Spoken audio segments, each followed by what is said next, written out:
Prelude to Ulysses. Alex reads Ancient Evenings, The Book of the Gods, Part 6. So I was calling the first part The Book of One Dead Man the whole time, the entire time, every time I said it. It's The Book of One Man Dead is what it's called. The Book of One Man Dead. That's sharp. What is this? Piece of palette. I don't know what that's from. Okay. So in part 5 of the Book of the Gods, a lot of crazy shit went down, right? But in it, so Horus and Set got into a big old spat. No, that was in part 4. And then they chilled out. Then she let Set go. And Horus was pissed about that. He cut his mom's head off, then wandered around, and the body turned to stone, flint. Isis's headless body turned to flint. This is so weird. I totally forgot about all this. Okay, and then homie Thoth, was it Thoth?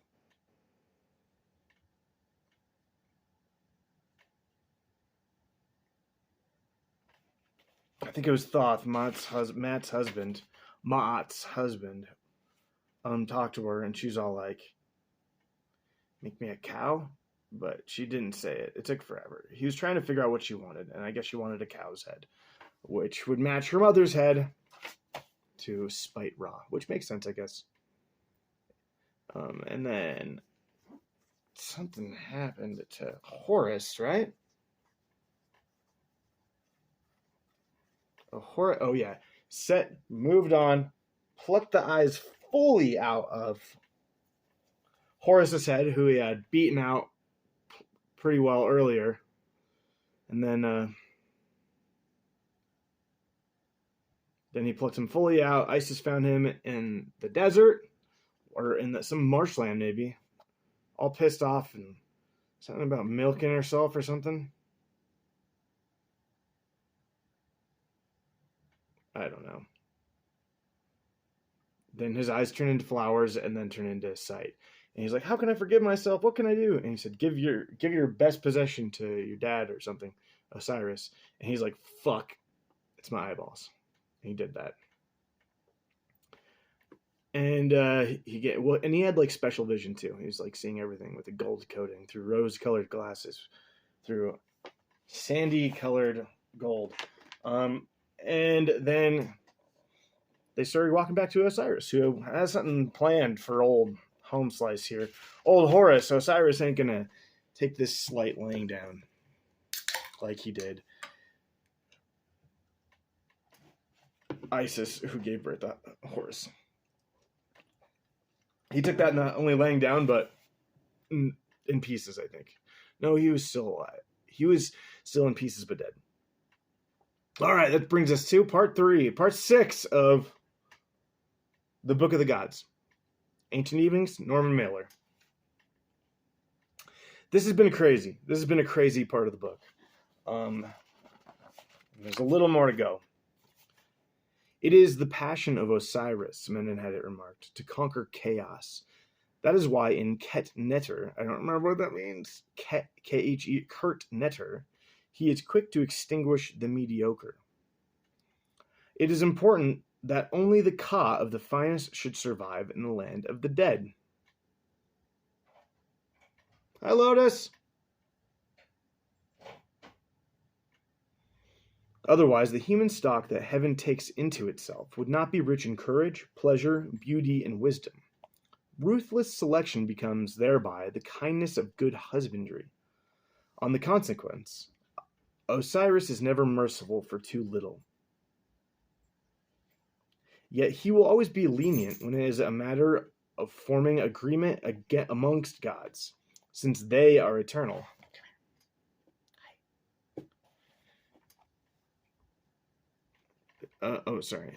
Amongst gods. Since they are eternal, great chaos can boil up of prolonged dispute. So Osiris took to make peace among them.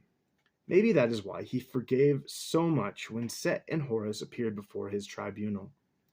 Menenhedet now... Okay, I don't know if Set and Horus have appeared before his tribunal yet. I think Ketnetter is like the secretary's desk of the afterlife. Where they're like, okay, maybe stop here.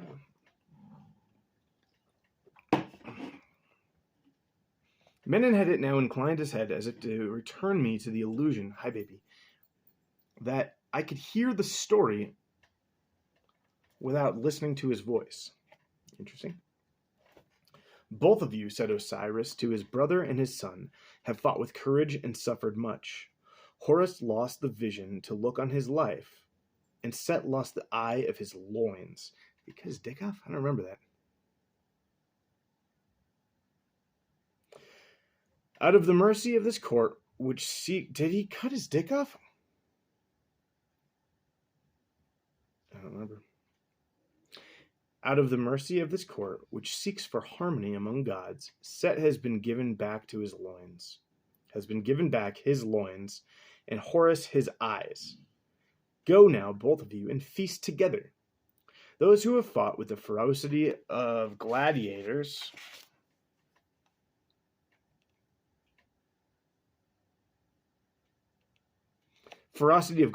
should know one another as friends.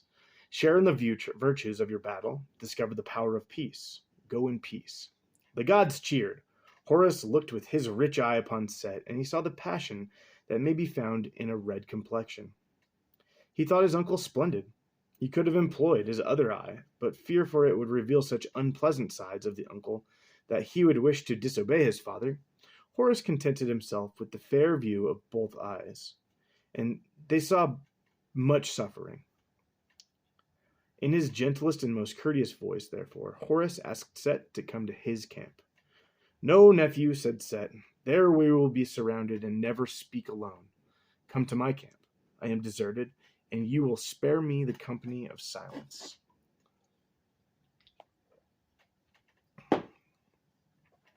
Affected by these sad words, Horus departed with Set, and they walked side by side down all the distance to the uncle's camp. And Set slaughtered one of his captive boars, and they roasted the carcass into the evening, drinking their meat down with wine pressed from the grapes that grew in the blood of devoured thieves. By the campfire, they paid great compliments back and forth, and spoke of each other's great skill in combat.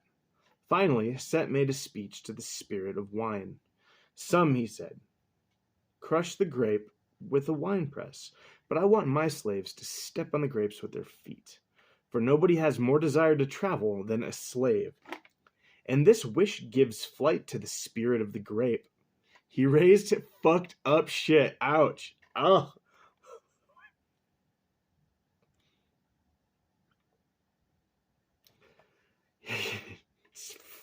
Gives spirit to the grape. Gives flight to the spirit of the grape. He raised his glass. My wine will make you ready to do what you have never done. And Horus applauded, and they drank a final toast and fell asleep by the fire.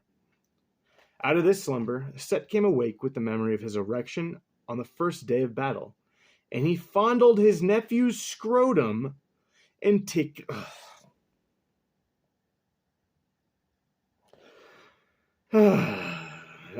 tickled his backbone. He swore he would try to proceed no further. False vow.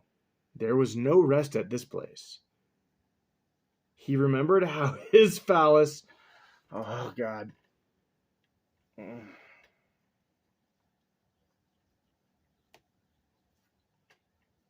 forgot. He tried to rape his nephew already. So remembered how his phallus had been ready to enter the bowels of his nephew, and that pumped him up with the sweetest stinks, and he was full of greed.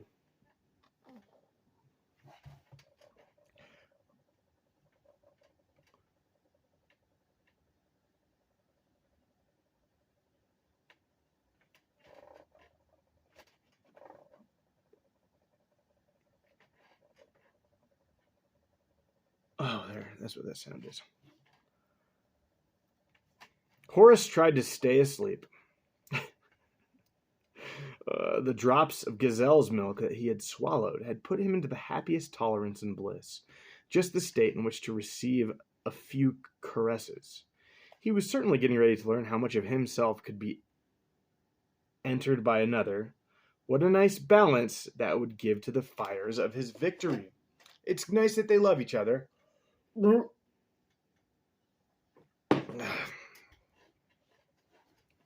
Set, however, was shaking to find himself so close to the flesh of the son of Osiris. Set was squalling like a boar. What's squalling mean? I don't want to look it up. The smell of the boy's cheeks had him wild. A spew of curses on the milk of Isis and the crotch of Osiris came out of his mouth with such a counterwalling of dead thieves' screams that Horus saw before him the sad eyes of Isis in the head of Hathor. Hathor is her new name. And freed his sphincter and caught the semen in his hand, while Set, what the fuck's going on here?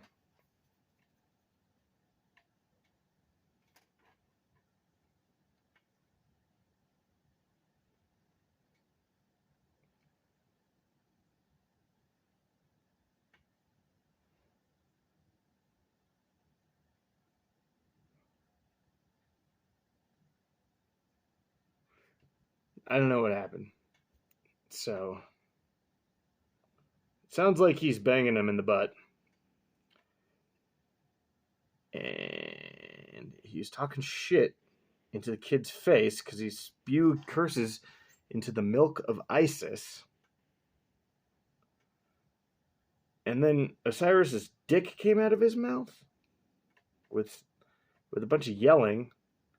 And when Horus looked up, he saw the same eyes his mom has. Wait, he saw his mom and then freed his sphincter? Okay, whatever. Just continue. And then he caught the jizz in his hand while Set, with a blind cry of exultation, crashed into sleep in the deepest snore. Horus, befuddled from drinking thieves' wine on top of gazelle's milk, forgot at once what had happened. So did I, because I don't get it. Much too generously had Isis bathed his eyes. The milk left him with every docility of a fool, and he went wandering out of Set's camp, with his wet hand held before him, as if pearls had collected there, and moonlight was on his face. He had not gone 100 steps before he met his mother, who might have been there. Isis had been waiting all night at the outskirts of Set's camp. She knew the weakness of her husband when it came to understanding his brother. Bathing the moonlight with her silent prayers, she must have been sending her words of power into the swamp to roll like mist over Set. But how little, said Menenhedet, can magic offer when the heart of the magician is heavy with fear. It is the first paradox of magic, and the worst, that it is always least available when we are desperate. Kitty.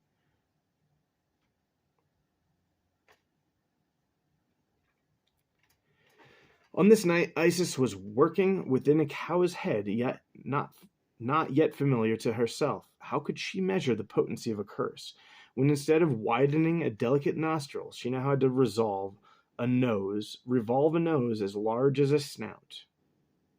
With such unfamiliar instruments, the question is whether she was able to effect anything that night. At least until the moment she did. But finally, she did. How else account for Set's stupidity in so exploding, oink oink, said Menenhedet, that he fell asleep without knowing his semen was left in his enemy's hand? I thought they were friends now. Can you believe it?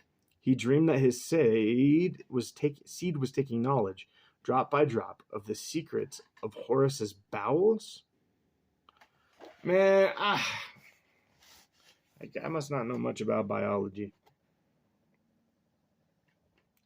Secrets in your butt. Okay.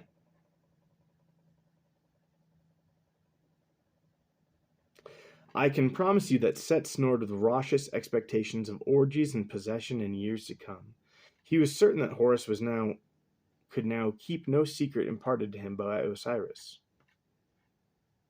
Sweet dreams, said Menenhedet. Isis took one look at the hand of her son and exclaimed, the seed of Set is as dense as milk of silver? And all of Set that had collected in the poem of Horus was now heavy and brilliant like the moon. The liquid silver, became our first ball of mercury, no more and no less than the distillation of the seed of Set. Isis, now in full recovery of her wisdom, encouraged Horus to throw this gout of mercury into the swamp, even if every weed in the marsh must turn poisonous.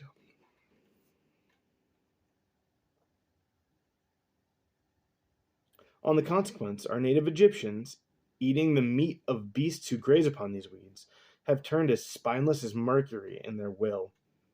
And so we are reduced from a great nation into one without character. Yes, every ejaculation of our gods that is not left in the body of another is the birth of a new disease. Much of Maat resides in this stern principle. Otherwise, gods could sow their seed everywhere. I'm a little lost here. He took a breath and smiled. Be certain that when Horus threw the milk of silver into the swamp,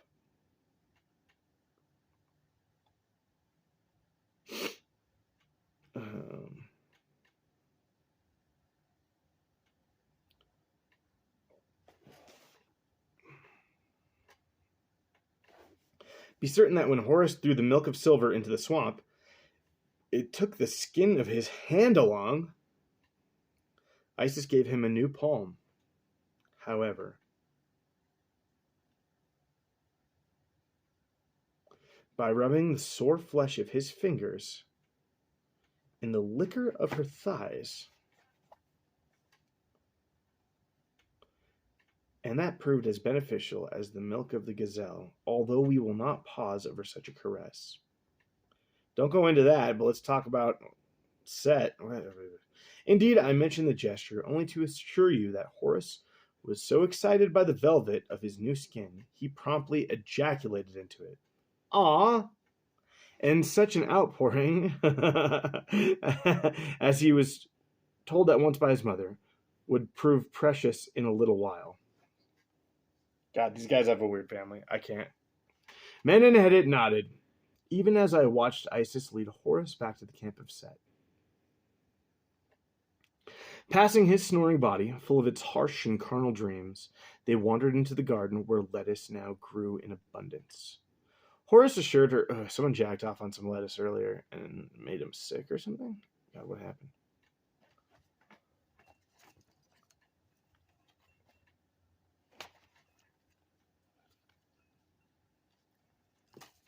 Okay, whatever.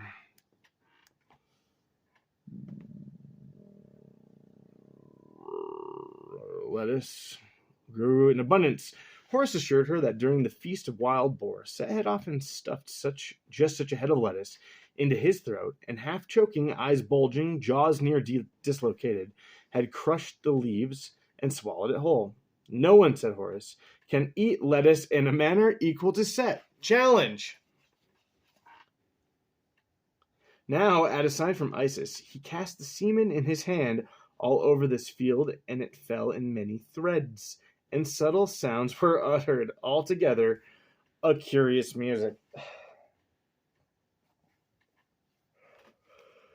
Let me just get up to date with what's been going on these last couple pages. So they became buddies, Horus and Set, and Set tried to bang he maybe did bang his nephew, but jerked off into his hand basically, and then Set, as if possessed, was called by Isis over to her with the ejaculate in his hand, and he threw the jizz into the swamps for some reason. Well, no, it turned to mercury first. And then he threw it in the swamp, and it made all Egyptians a bunch of pussies, I guess. I don't know any, but I guess that's what the gods think of you. JK, LOL.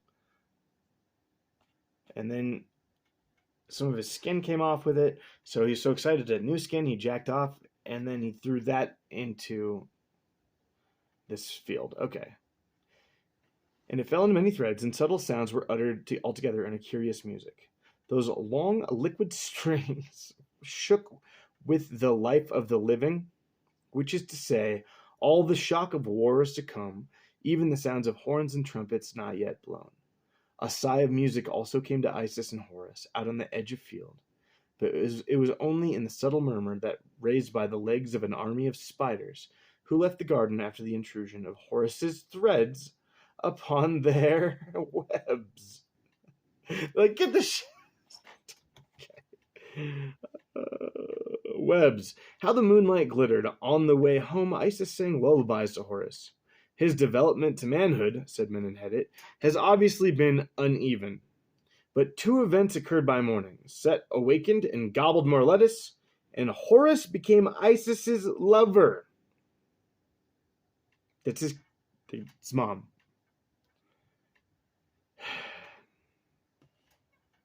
Well, dude, remember, the history of Egyptian is just ripe with incest, crazy shit. To the point where that dude's head is like not a bird. I don't even know how that was a real person.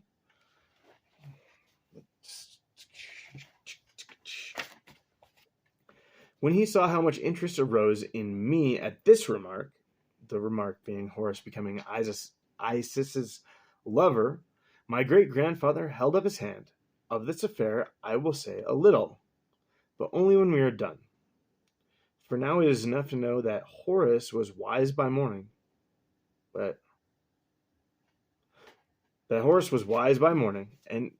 he doesn't want to go into it, and Set stirred in his bed with all the pride of one who has made a conquest the night before.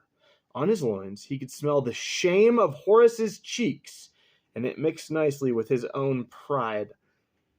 So Set I don't think Horus was too shameful. I think he was into it. So Set made great plans. Before Ra had even risen into the full height of noon, Set called the gods together.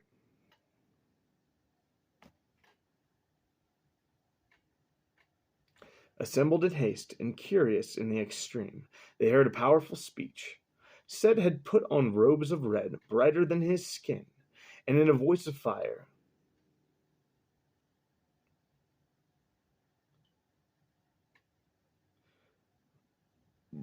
He put on robes of red, brighter than his skin, in victory. And in a voice of fire, he said, on the day that Horus and I made battle, victory should have been mine. His head was in the mud, and by the use of my lost thumb, he slipped out of my grip. A trick taught by his mother. He has blood like the milk of his mother. From that moment, there was no test left but theft. You saw it. Yesterday, his father, who pretends to be my judge, commanded us to go away and feast. We did. And now I tell you, I am the victor. For in the night, I rode in glory upon his back, and I was as large as the tree that grows from the nut. The flood that rose out of my loins was emptied into the contemptible back hole of the boy Horus, standing here beside me. Dude. Ugh. I just want to make a modern day version of this. And just see how well it goes over. Everything the same. Everything exactly the same. Except for it's just a bunch of people hanging out. I don't think they should be related, though. It's a little too far. It's the whole story, though. May I say he bleated like a sheep and cooed like a pigeon. That's cute. He was my possession. So I say, do not make him lord of the living, or I will steal a secret each time I enter his bowels. I don't like that word. It is better when great powers are given to the strong. Let Horus serve as my assistant. His hips are weak. Set expected Horus to attack, and was ready, but Horace only threw back his head and laughed. To the judges, he said, I have listened with a good and happy heart. My uncle is a thin little man with a loud voice. He squawks like a bird. He lies. It is I who had the onus of traveling up his withered crack, and I did it for nothing better to do. I did it for nothing better to do. Try for all of one night, my judges, to listen to my uncle's farts. I confess that I would have done better to hurl a spear into a swamp. Old men are dirty. How much Horace had learned in his night with Isis.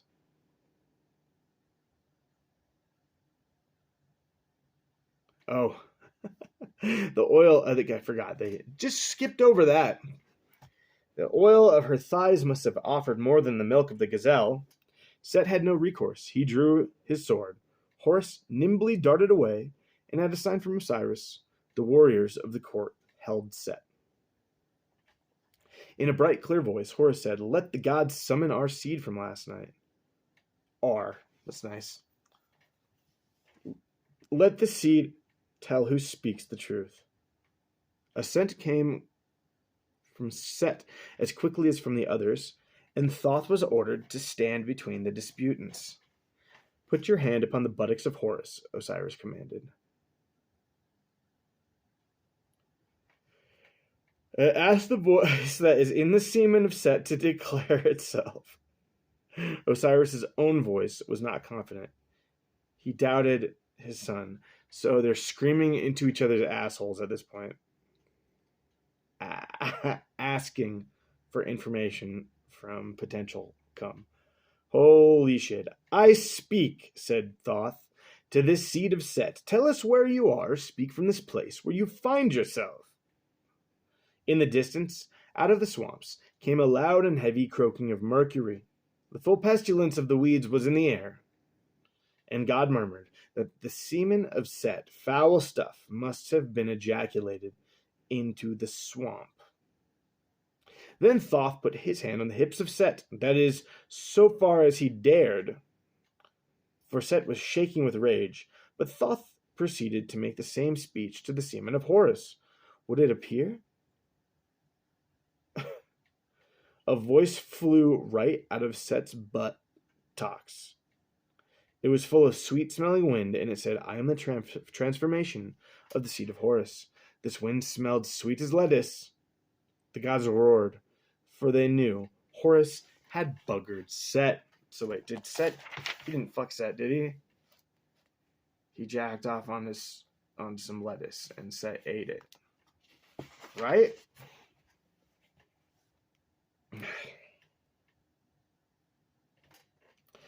It would not have been over, and Set might have plotted another revenge.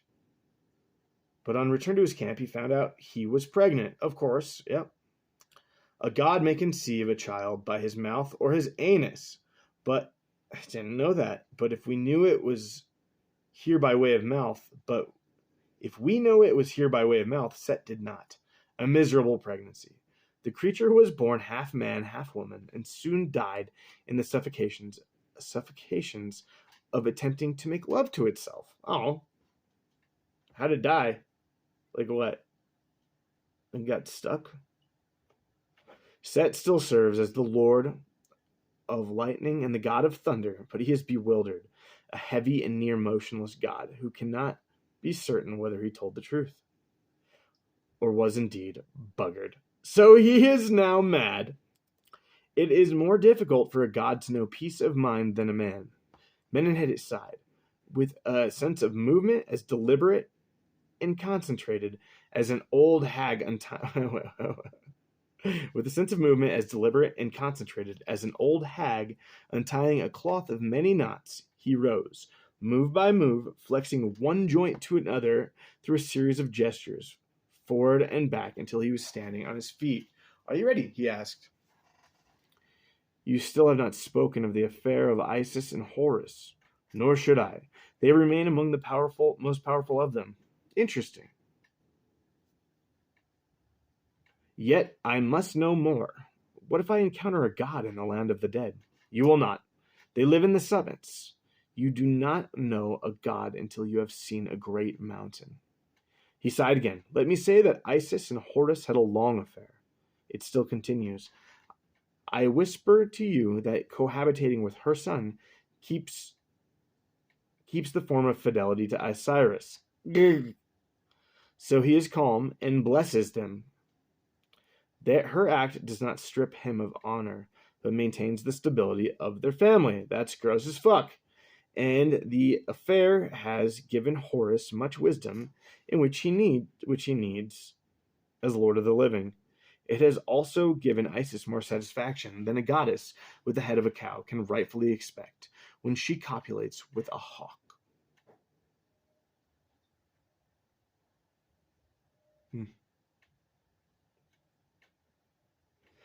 For it is the shape of that fierce bird Horus has chosen for himself.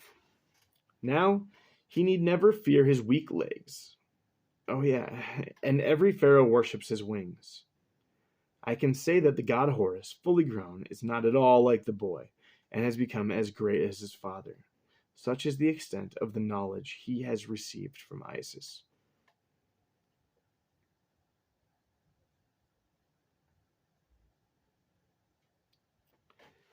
Okay.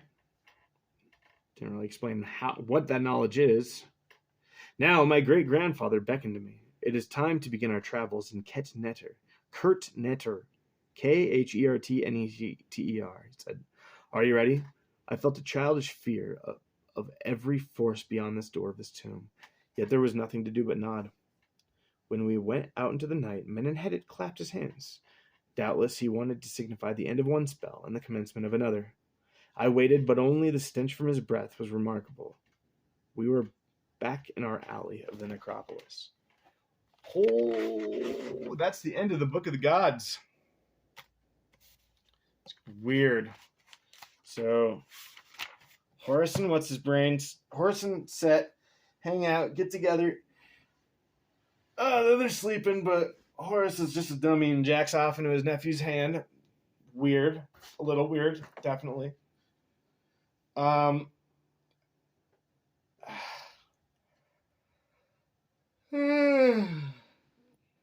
then Isis is kind of speaking to him from outside of the universe and wills him to carry the stamen back to her, which turns into Mercury, throws it in the swamp. The swamp makes every Egyptian fucking lame-o.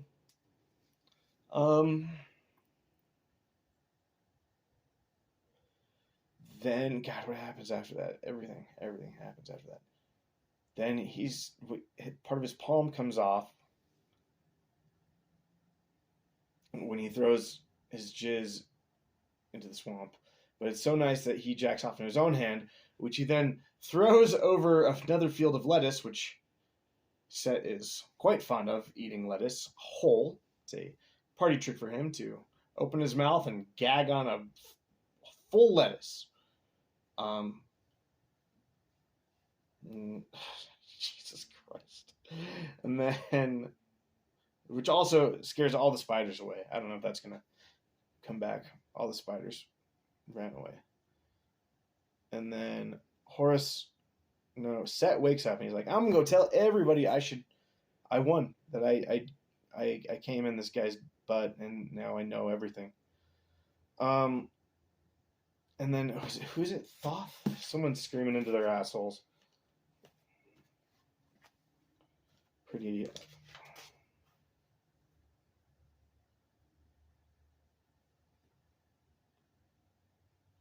Oh, it's Osiris.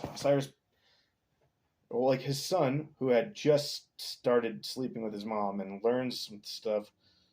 The son is Horus, starts sleeping with Isis, his mother, and learns something that they don't really want to go into.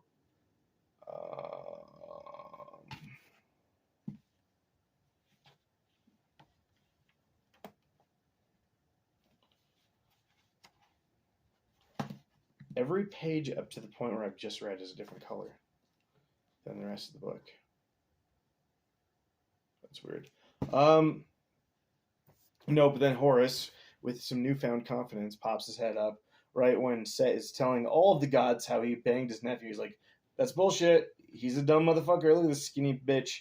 He got fucked. And he stank too. It's gross. And then Osiris is like, well, let's settle this. And he bends his son over and asks his asshole, or the contents of his asshole, to talk to him, tell him what's going on.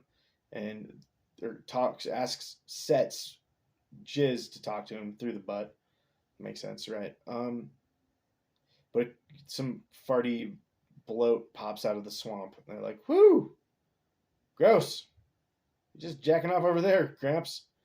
And then he screams into Set's butthole and says, hey, Horus's seed, how you doing? And they're like, we're fine, making a baby. And that's what happens. They both keep their jobs. What is Set's job? A god of lightning and thunder. And then Horus is lord of the land of the living. Set has a baby. That is hermaphrodite. And tries to fuck itself. And can't do it. The longest video yet of this series. And then is that what happens after that? I wish I was less dumb.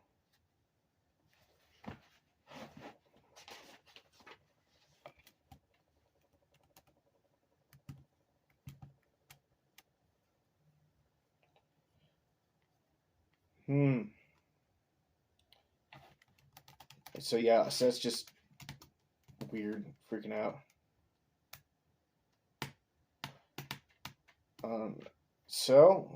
And now we're kind of up to date with the craziest stuff that happened to the gods, and Isis is still having sex with her son, and the dad's okay with it because he feels like his son is himself. Now they're time to move on. Time to move on to whatever Kurt Nurter is. All right, that's that.